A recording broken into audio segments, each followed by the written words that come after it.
रामपुर नाम के गांव में राधा अपने पति सुभाष के साथ रहा करती थी। गरीबी के कारण उन्हें 2 वक्त की रोटी भी बड़ी मेहनत से मिला करती थी। राधा और सुभाष दोनों भी मजदूरी का काम किया करते थे। शादी के 1 साल बाद ही सुभाष ने दूसरी शादी कर ली और राधा को अकेले छोड़कर चला गया। ये देख राधा फूट फूट कर रोने लगती है। तभी राधा को पता चलता है कि वह गर्भवती है। अब उसके आंखों से तो आंसू रुकने का नाम ही नहीं लेते। उसका अब जीने का एक ही सहारा बचा था, वो था उसका आने वाला बच्चा। अब दूसरे ही दिन राधा मजदूरी का काम करने चली जाती है। सुभाष के चले जाने के बाद राधा अकेली हो चुकी थी। वह खुद ही अपना ख्याल रखा करती थी। एक दिन सुभाष के चाचा जी राधा के घर आकर, अरे राधा बेटी, कहाँ जा रही हो? चाचा जी, मैं काम पर जा रही हूँ। काम पर जाना तो पड़ेगा ही ना। हाँ मेरी बच्ची, लाओ वो थैलियाँ मैं लेता हूँ। ऐसा कहकर चाचा जी उसके हाथ की थैलियाँ ले लेते हैं और राधा को बाजार छोड़ देते हैं। ऐसे ही महीने बीत जाते हैं। राधा का 9वां महीना शुरू हो जाता है। एक दिन राधा की मौसी उसे काम करते देख, राधा 9वें महीने में तो आराम किया करो, चलो घर चलो। नहीं मौसी, आप तो जानती हो ना घर के हालात। मुझसे जब तक काम होता है तब तक मैं काम करूंगी। तू तो मेरी बात बिल्कुल भी नहीं सुनेगी। अभी मैं घर जा रही हूँ, 15 दिन बाद वापस आऊंगी। तब तक अपना ख्याल रखना। ठीक है मौसी, जल्दी आने की कोशिश करना। हाँ मेरी बच्ची, तब तक तुम अपना ख्याल रखना। ऐसा कहकर मौसी गांव चली जाती है और इधर राधा काम पर हर रोज जाया करती थी। एक दिन रात के समय राधा के पेट में अचानक से दर्द शुरू हो जाता है। राधा सुभाष के चाचा जी को बुला लेती है। वो जल्द ही राधा के घर पहुंच जाते हैं। जल्दी से राधा को अस्पताल में भर्ती भी करवाते हैं। थोड़ी ही देर बाद डॉक्टर चाचा जी से, बधाई हो, आपको पोता हुआ है। थोड़ी ही देर बाद राधा को होश आता है और चाचा जी उसे खुशी खुशी अपने बेटे का मुंह दिखाते हैं। देखो राधा, ये बिल्कुल तुम्हारे जैसा है। राधा अपने बच्चे को देखकर बहुत खुश हो जाती है। वो अपने सारे दुख दर्द वही भूल जाती है और अपने बच्चे की परवरिश करना शुरू करती है। कुछ दिन बीतने के बाद राधा अपने बेटे को अपने साथ लेकर ही काम पर जाती थी। जैसे जैसे सुधीर बड़ा होने लगा तो सारे बच्चों के साथ पिताजी को देखता तो अपनी माँ से, माँ, मेरे पापा कहाँ हैं? वो हमारे साथ क्यों नहीं रहते? क्या वो मुझे पसंद नहीं करते? अब राधा सुधीर को सारी सच्चाई बताने का फैसला कर लेती है। ऐसा कुछ भी नहीं है मेरे बेटे, तुम्हारे पिताजी ने दूसरी शादी कर ली है और इसीलिए वो हमसे मिलने नहीं आते। उन्होंने हमें छोड़ दिया है। ऐसा कहते ही राधा की आंखों में से आंसू बहने लगते हैं।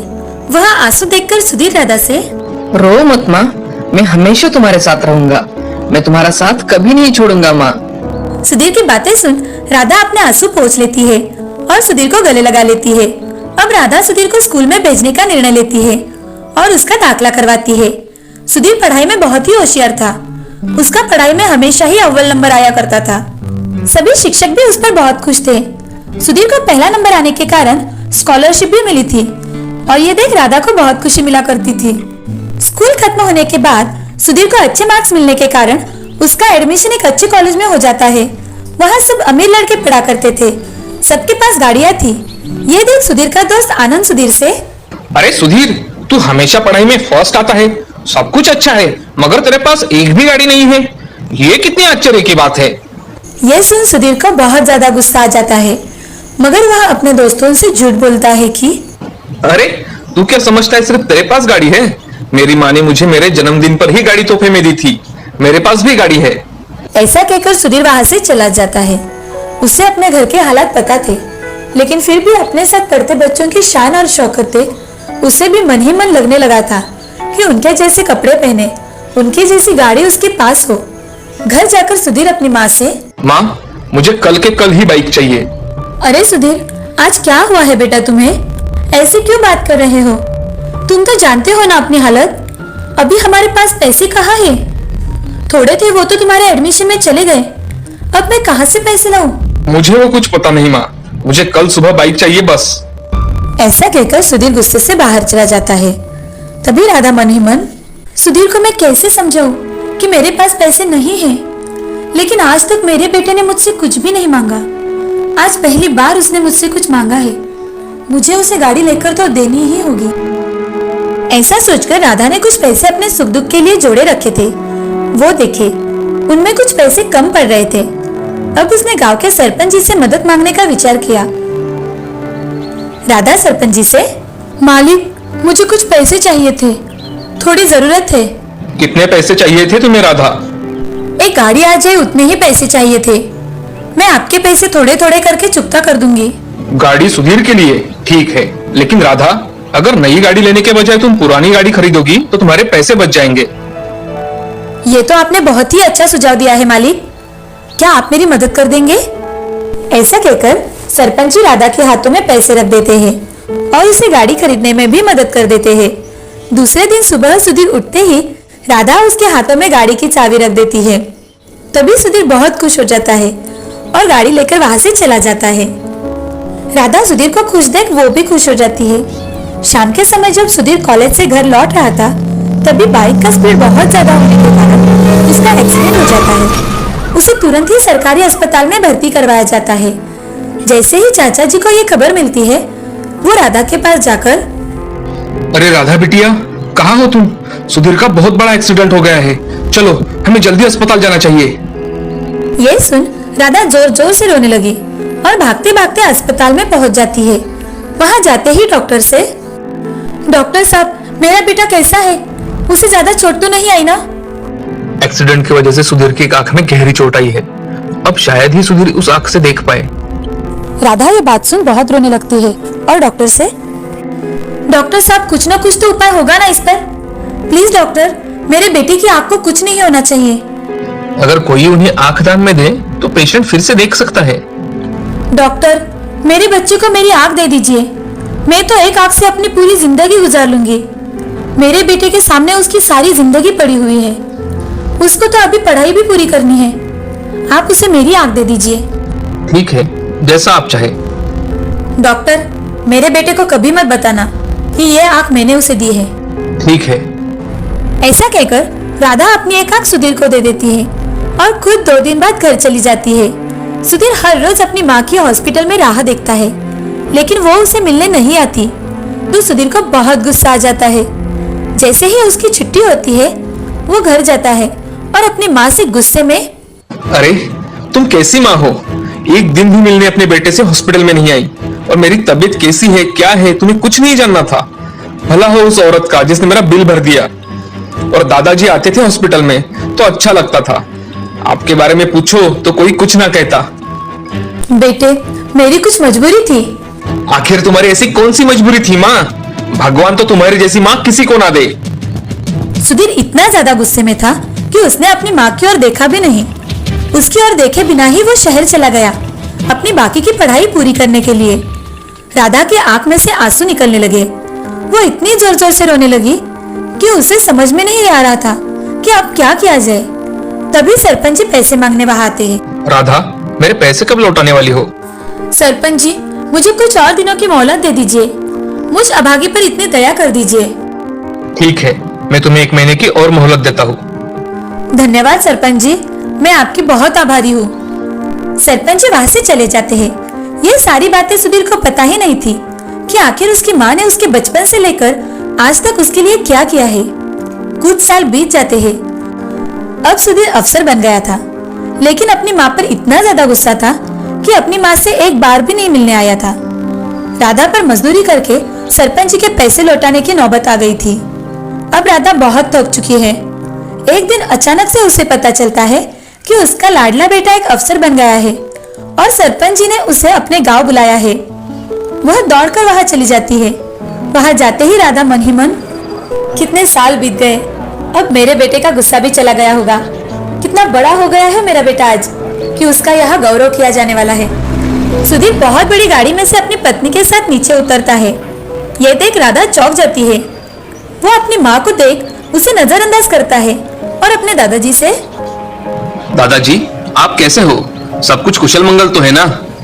हाँ ठीक हो बेटा। और ये क्या बेटा, तुमने शादी की और हमें बताया भी नहीं? सुधीर मुस्कुराकर वहां से जाने लगता है।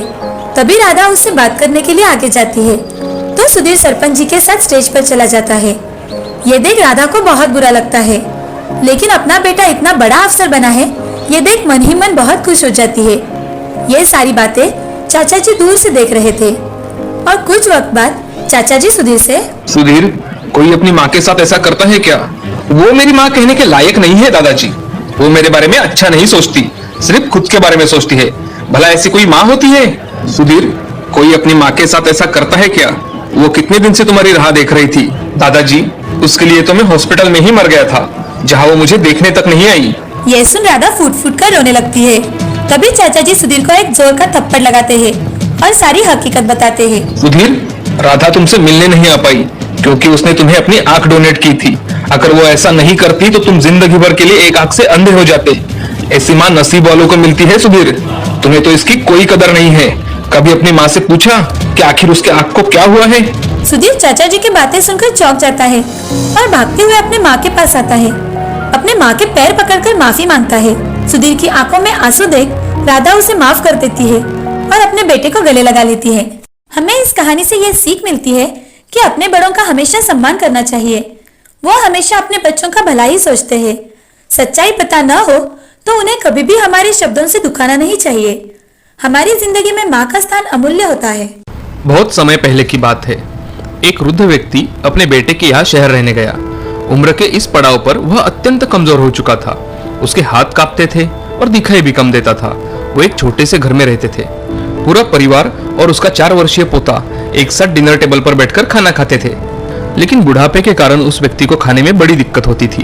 कभी मटर के दाने उसकी चम्मच से निकलकर फर्श पर बिखर जाते, तो कभी हाथ से दूध छलककर फर्श पर गिर जाता। बहू बेटे 1-2 दिन ये सब सहन करते रहे, पर अब उन्हें अपने पिता की इस काम से चिढ़ होने लगी। हाँ, अब हमें इनका कुछ ना कुछ करना ही पड़ेगा। बहू ने भी हाँ में हाँ मिलाई और बोली, हाँ, आखिर कब तक हम इनकी वजह से अपने खाने का मजा किरकिरा करते रहेंगे और हम इस तरह से हमारी चीजों का नुकसान होते हुए भी नहीं देख सकते। अगले दिन जब खाने का वक्त हुआ तो बेटे ने एक पुरानी मेज को कमरे के कोने में लगा दिया। अब बूढ़े पिता को वही अकेले बैठकर अपना भोजन करना था। यहाँ तक कि उन्हें खाने के बर्तनों की जगह एक लकड़ी का कटोरा दे दिया गया ताकि और बर्तन टूट फूट ना सके। बाकी लोग पहले की तरह ही आराम से बैठकर खाते और जब कभी कभार उस बुजुर्ग की तरफ देखते तो उनके आंखों में आंसू दिखाई देते। ये सब देखकर भी बहू बेटे का मन नहीं पिघलता और अब तो वो उनकी छोटी सी छोटी गलती पर उन्हें बहुत सारी बातें सुना देते। वहां बैठा उनका छोटा लड़का राजू भी ये सब बड़े ध्यान से देखता और अपने में मस्त रहता। एक रात खाने से पहले राजू को उसके माता पिता ने जमीन पर बैठकर कुछ करते हुए देखा। बेटे, ये तुम क्या बना रहे हो? राजू ने बड़ी ही मासूमियत के साथ जवाब दिया, पिताजी, मैं तो आप लोगों के लिए लकड़ी का कटोरा बना रहा हूँ, क्योंकि जब मैं बड़ा हो जाऊंगा तो आपको भी लकड़ी के कटोरे में ही खाना पड़ेगा ना। और वो पुनः अपने काम में लग गया। इस बात का उनके माता पिता पर बहुत गहरा असर हुआ। उनके मुंह से एक शब्द भी नहीं निकला और आंखों से आंसू बहने लगे। वो दोनों बिना बोले ही समझ चुके थे कि अब उन्हें क्या करना चाहिए। उन्होंने अपने बूढ़े पिता को वापस डिनर टेबल पर लेकर आए और फिर कभी भी उनके साथ गलत व्यवहार नहीं किया। देखा दोस्तों, हम अक्सर अपने बच्चों को नैतिक शिक्षा या मोरल वैल्यूज देने की बात करते हैं, पर हम ये भूल जाते हैं कि असल शिक्षा शब्दों में नहीं, हमारे कर्म में छुपी होती है। अगर हम अपने बच्चों को बस ये उपदेश देते रहे कि बड़ों का आदर करो, सबका सम्मान करो और खुद इसके उलट व्यवहार करें, तो बच्चे भी ऐसा ही करना सीखते हैं। इसलिए कभी भी अपने पेरेंट्स के साथ ऐसा व्यवहार ना करें कि कल को अपनी संतान भी अपने लिए लकड़ी का कटोरा तैयार करने लगे। बहुत समय की बात है। एक दिन एक राजा शिकार करने के इरादे से अपने सिपाहियों के साथ एक जंगल से गुजर रहा था। बहुत दूर जाने पर भी उन्हें दूर दूर तक कोई शिकार नजर नहीं आ रही थी। वे धीरे धीरे घने जंगल में प्रवेश करते गए। बस कुछ ही दूर जाने पर उन्हें कुछ डाकुओं के छिपने की जगह दिखाई दी। जैसे ही वो लोग उनके पास पहुंचे कि पास के पेड़ पर बैठा एक तोता बोलने लगा, एक राजा आ रहा है, उसको पकड़ो पकड़ो, इसके पास बहुत सारा सामान है, लूटो लूटो, जल्दी आओ जल्दी आओ। तोते की आवाज जैसे ही डाकुओं ने सुनी, सभी डाकू राजा की ओर दौड़ पड़े। डाकुओं को अपनी ओर आते देख राजा और उसके सैनिक दौड़कर भागने लगे और भागते भागते काफी दूर निकल गए। थोड़ी ही देर में उन्हें सामने एक बड़ा सा पेड़ दिखाई दिया और सब कुछ आराम करने के लिए उस पेड़ के पास चले गए। जैसे ही वो सब पेड़ के पास पहुंचे कि उस पेड़ पर बैठा तोता बोलने लगा, आओ राजा, हमारे साधु महात्मा की कुटिया में हम आपका स्वागत करते हैं। आप अंदर आकर पानी पी लीजिए और आराम कर लीजिए। तोते की इस बात को सुनकर राजा सोच में पड़ गया और विचार करने लगा। एक ही जाति के 2 प्राणियों का व्यवहार इतना अलग अलग कैसे हो सकता है? राजा को कुछ समझ में नहीं आ रहा था। राजा तोते की बात मानकर अंदर साधु की कुटिया में चले गए और साधु महात्मा को प्रणाम कर उनके पास बैठ गए और अपनी सारी कहानी सुनाई और फिर धीरे से पूछा, ऋषिवर, इन दोनों तोतों के व्यवहार में आखिर इतना अंतर क्यों है? साधु महात्मा ने आराम से सारी बात सुनी और बोले, ये कुछ नहीं राजन, बस संगति का असर है। डाकुओं के साथ रहकर तोता भी डाकुओं की तरह बन गया है और उनकी ही भाषा बोलने लगा है। मतलब जो जैसे वातावरण में रहता है वो वैसा ही बन जाता है। कहने का अर्थ है कि मूर्ख लोग भी बुद्धिमानों के साथ रहकर बुद्धिमान बन जाते हैं, और अगर बुद्धिमान भी मूर्खों की संगत में है तो उसके अंदर भी मूर्खता भर जाती है। देखा दोस्तों, इसीलिए हमें संगति हमेशा सोच समझ कर करनी चाहिए। सोलापुर नाम के गांव में राधा नाम की एक औरत रहा करती थी। राधा को एक बेटा था जिसका नाम था संजीव। संजीव की कुछ ही दिनों पहले शादी हो गई थी। उसकी बीवी ज्योति दिखने में बड़ी सुंदर थी। ज्योति घर के सारे काम किया करती थी। वो दिखने में सुंदर होने के कारण उसे सजने संवरने का बड़ा शौक था। उसकी सास राधा उसे एक दिन, ज्योति, कहाँ हो? मैं यहाँ हूँ माँ जी, मैंने चेहरे को फेस पैक लगाया है। अरे कितना कुछ करती रहती हो तुम खूबसूरती के लिए। तुम तो दिखने में पहले से ही बड़ी खूबसूरत हो। हाँ, वो थोड़ा मेंटेन रखती हूँ खुद को। वैसे माँ जी, ये वाला नेकलेस देखिए, मैंने कल ही खरीदा है। कैसा है? बहुत ही अच्छा है, मगर बहू, तुम्हें दिखने का और ज्वेलरी पहनने का बड़ा ही आकर्षण लगता है। मुझे ज्वेलरी पहनना बहुत ही पसंद है माँ जी। हाँ बहू, वो तो दिखता ही है।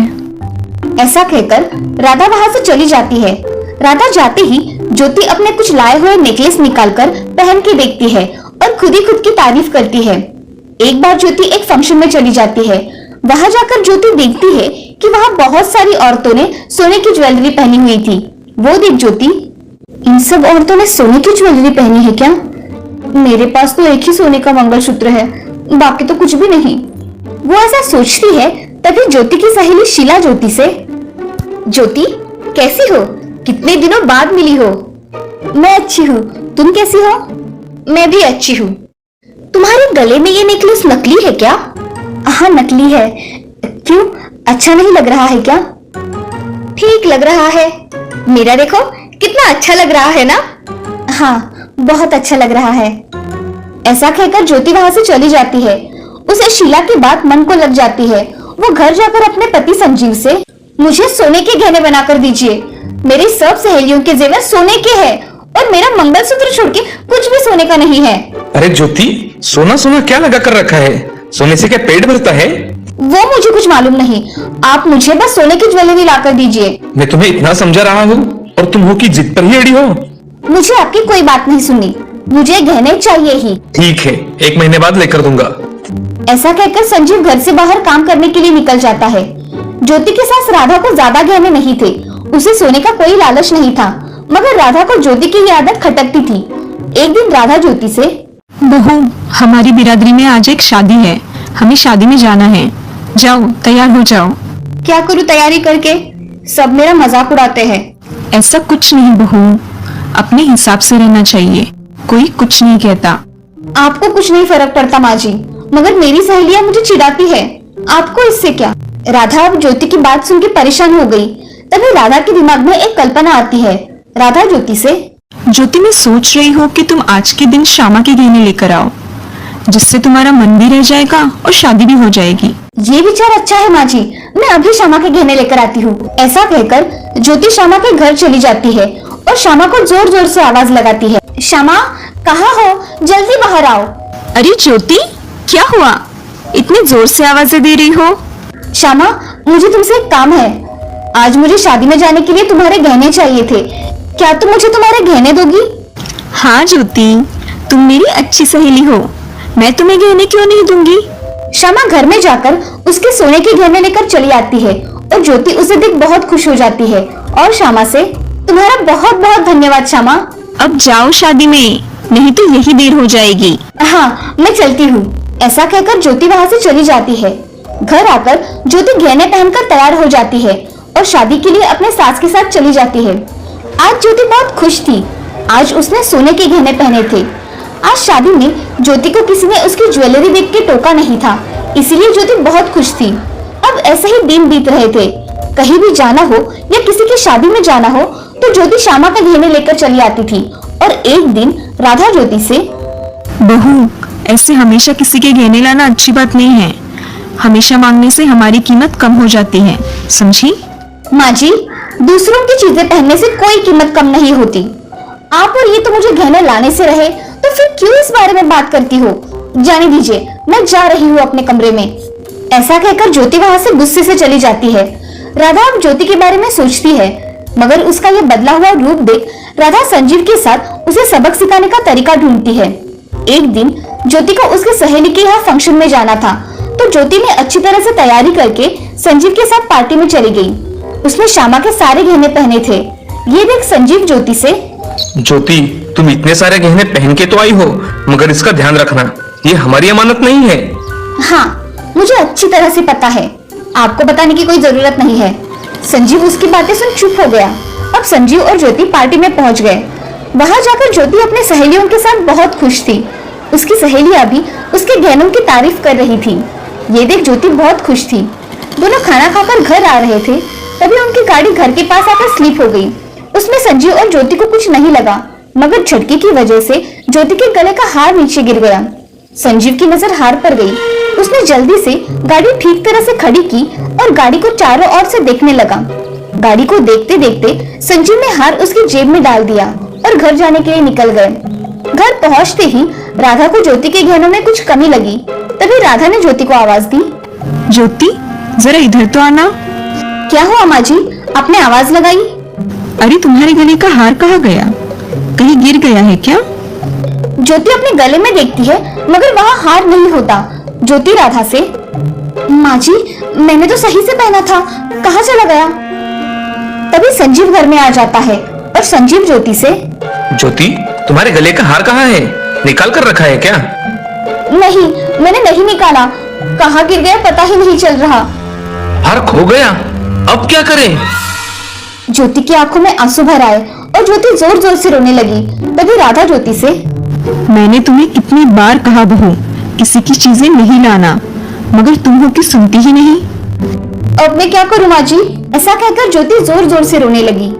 अब श्यामा को तुम सोने का नेकलेस खरीद कर दे देना, हमारे पास तो इतने पैसे भी नहीं है। माँ जी, आप ऐसा कैसे कह सकती हो? मैंने जानबूझकर कुछ नहीं किया, अब मैं क्या करूँ? ज्योति जोर जोर से रोने लगी। तभी संजीव, ज्योति, पहले तो दूसरों की चीजें लाना ही नहीं चाहिए, और लाए तो उसका ख्याल रखना चाहिए, समझी? अब ये रोना बंद करो। मैं उसे कहाँ से सोने का नेकलेस खरीद के दूं? अब रोना बंद भी करो। जब गाड़ी स्लिप हुई थी तभी तुम्हारे गले से नेकलेस जमीन पर नीचे गिर गया था, तभी मैंने उसे उठा लिया। ये लो, यही है ना? हाँ, यही है। हे भगवान, तुम्हारा लाख लाख शुक्रिया कि मुझे वो नेकलेस वापस मिल गया। माँ जी ने कितनी बार कहा था कि दूसरों की चीजें मत लाना, मगर मैंने उनकी एक नहीं सुनी। अब मुझे बहुत बड़ा सबक मिल गया है। आज से मैं कभी भी किसी की चीजें नहीं लाऊंगी। माँ जी, मुझे माफ कर दीजिए। अरे बहू, माफी मत मांगो, तुम्हें तुम्हारी गलती का एहसास हो गया, यही बहुत है। आज के बाद कभी किसी के गहने नहीं लाना, दूसरों की चीजें हमेशा दुखी देती है। जी माँ जी। अब तुम इन गहनों को अलमारी में रख दो और कल श्यामा को देकर आना। हाँ माँ जी। अजी, आप भी मुझे माफ कर देना, मुझसे बहुत बड़ी गलती हुई। तुम्हें समझ में आया, यही बहुत है। चलो अब ये रोना बंद करो। ज्योति अब कमरे में जाकर सभी गहने अच्छी तरह से रख देती है और दूसरे दिन श्यामा को उसके गहने वापस करके उसे धन्यवाद कहती है। उसमें यह बदलाव देख उसकी सास राधा ज्योति से, ज्योति, मैं सोच रही हूँ कि इस साल तुम्हें अच्छे से गहने बनवा के दूं। सच में माँ जी? मगर अब मुझे गहने नहीं भी लाए तो भी कोई फर्क नहीं पड़ता, मैं ऐसे ही ठीक हूँ। अरे बहू, देर आए दुरुस्त आए। अब मेरी बहू गहनों के बिना तो अच्छी नहीं लगेगी, इसलिए मैं गहने लेकर दूंगी। थैंक यू माँ जी। अब ज्योति अपने परिवार के साथ खुशी खुशी रहा करती थी और सास राधा ने सच में ज्योति को कुछ सोने की ज्वेलरी खरीद के दी। ये देख ज्योति बहुत खुश हो गई।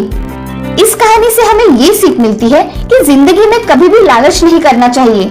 लालच से हमारा हमेशा नुकसान ही होता है। बड़ों का हमेशा सम्मान करना चाहिए।